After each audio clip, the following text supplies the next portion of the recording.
yang subscribe semoga menjadi tetangga Rasulullah di surga. Amin. Ada pertanyaan bagus. Pertanyaan ini sering ditanyakan kepada banyak ustadz-ustadz kondang seperti UAS, Ustadz Abdul Somad, Wah, Ustadz Adi Hidayat, Ustadz Felix Siau, Ustadz Salim Afilah, dan masih banyak lagi. Ya, apa perbedaan yang mendasar antara Syiah dan Sunni? Kok bisa orang-orang Syiah dikatakan tersesat jauh? Sebagai Muslim yang kafah, kita meyakini adanya rukun iman yang 6 dan rukun Islam yang 5. Sebaliknya, kaum Syiah meyakini ada 5 rukun iman. Yang pertama, iman kepada keesaan Allah. Kedua, iman kepada keadilan. Yang ketiga, iman kepada kenabian. Yang keempat, iman kepada imamah, yaitu kepemimpinan 12 imam. Dan kelima, iman kepada hari ma'ad atau hari kiamat. Lalu apa saja 5 hal mendasar yang membedakan Syiah dengan kita sebagai Sunni? Pertama, ada imamah dalam rukun iman mereka.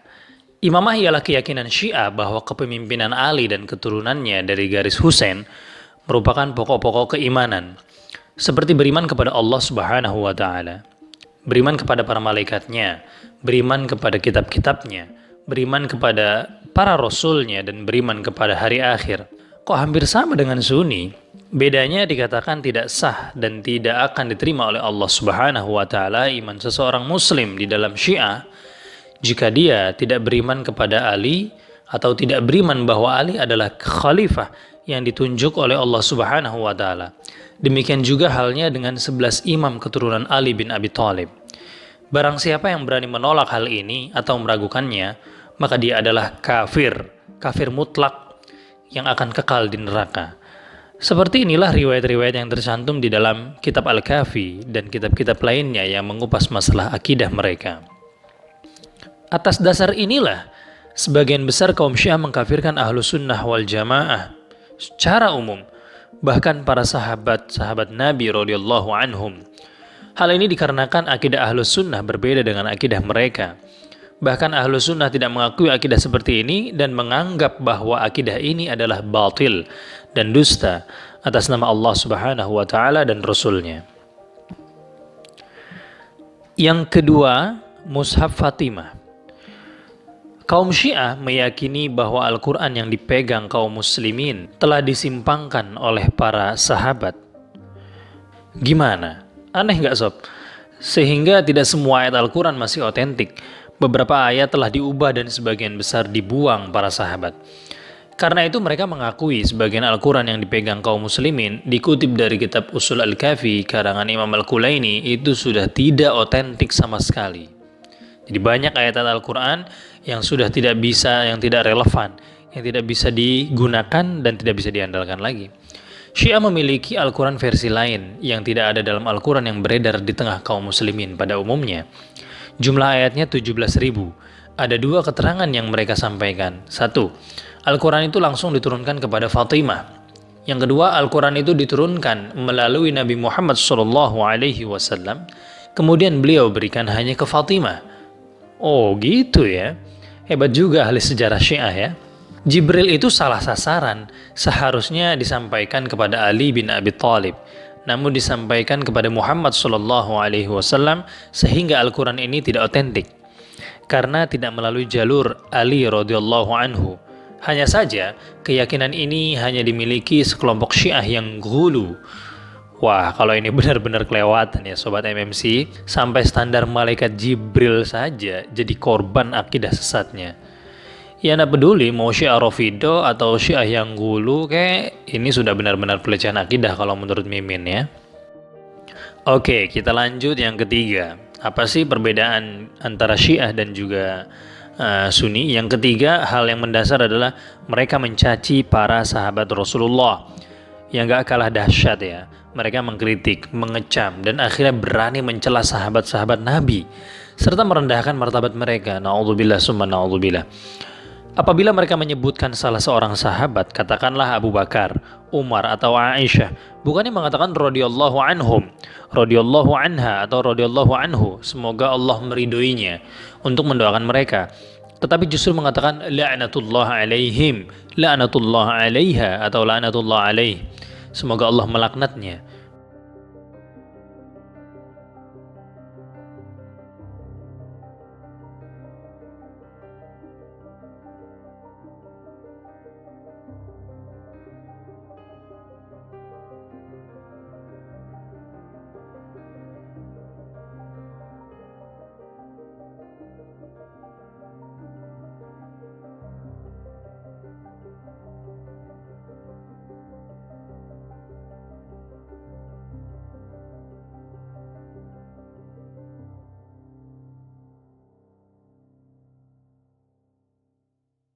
Bahkan yang lebih parah lagi, mereka sampai mengkafirkan seluruh sahabat kecuali beberapa orang saja, seperti Salman Al-Farisi, Miqdad Al-Aswad, dan Ammar bin Yasir radhiyallahu anhum.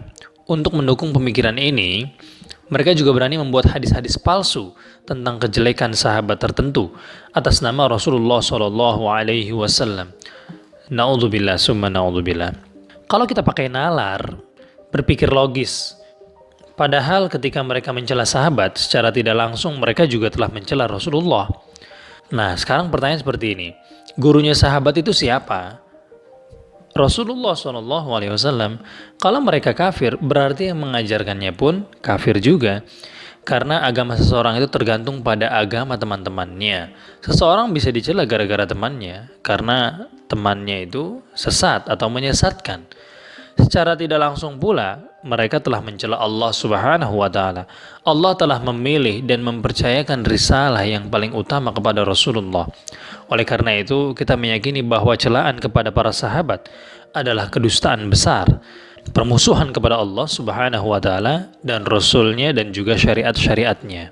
Yang keempat, taqiyah.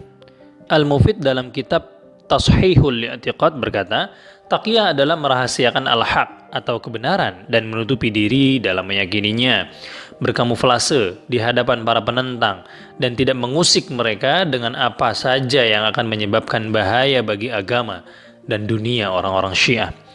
Yusuf Al-Bahrani, tokoh Syiah abad 12 Hijriah berkata, maksud dari taqiyah tersebut adalah menampakkan kesamaan sikap dengan para penentang dalam apa yang mereka yakini karena takut kepada mereka. Al-Khumaini, imam besar Syiah berkata, taqiyah artinya seseorang mengatakan sesuatu yang bertentangan dengan realita atau melakukan sesuatu yang berseberangan dengan aturan syariah guna menyelamatkan nyawa, kehormatan, atau kekayaan. Intinya gini aja, mereka akan menjadi NU ketika bersama lingkaran orang-orang NU. Aswaja atau menjadi aswaja ahlu sunnah wal jamaah ketika berada di lingkungan aswaja. Wah, gimana? Jelas kan? Kalau dalam bahasa halus kita orang Sunni ya, hal itu disebut sebagai nifak. Pelakunya bisa disebut sebagai muna. Muna, ya munafik maksudnya. Dasar munafik. Oke, yang terakhir, yang kelima. Ini nih yang ditunggu sama sobat MMC sekalian kayaknya. Apa coba? Iya, pasti tahu. Yakni menghalalkan nikah mut'ah atau nikah kontrak. Jika kaum muslimin memiliki pandangan bahwa pernikahan yang sah menurut syariat Islam merupakan jalan untuk menjaga kesucian harga diri mereka, namun kaum Syiah memiliki pandangan lain. Mereka mempraktikkan apa yang disebut nikah mut'ah. Tentu saja mereka tidak ridho kalau nikah mut'ah disejajarkan dengan perzinahan yang memang benar-benar diharamkan oleh Allah Subhanahu wa Ta'ala. Tarif nikah mut'ah dibatasi dengan perjanjian waktu dan upah tertentu, tanpa memperhatikan perwalian dan saksi. Masya Allah. Untuk kemudian terjadi perceraian apabila telah habis masa kontraknya, tanpa terkait hukum perceraian dan warisan. Ada dua kesalahan besar telah dilakukan kaum Syiah ketika memberikan tinjauan tentang nikah mut'ah. Yang pertama, penghalalan nikah mut'ah yang telah diharamkan oleh Allah dan Rasul-Nya. Bentuk penghalalan mereka nampak dari kedudukan nikah mut'ah itu sendiri di kalangan mereka. As-Saduq di dalam kitab Man La Yadurruhul Faqih dari As-Sadiq berkata, sesungguhnya nikah mut'ah itu adalah agamaku dan agama pendahuluku. Barang siapa mengamalkannya, maka dia telah mengamalkan agama kami. Sedangkan barang siapa mengingkarinya, maka dia telah mengingkari agama kami dan meyakini selain agama kami. Di dalam halaman yang sama, As-Saduq mengatakan bahwa Abu Abdillah pernah ditanya, apakah nikah mut'ah itu memiliki pahala? Maka beliau menjawab, bila dia mengharapkan wajah Allah secara ikhlas, maka tidaklah dia membicarakan keutamaan nikah tersebut kecuali Allah tulis baginya satu kebaikan. Apabila dia mulai mendekatinya, maka Allah ampuni dosanya. Apabila dia telah mandi dari berjima ketika nikah mut'ah, maka Allah ampuni dosanya sebanyak air yang mengalir pada rambutnya. Luar biasa ini statement ya, mengerikan. Yang kedua, kesalahan besar yang dilakukan Syiah, akad nikah mut'ah itu sendiri.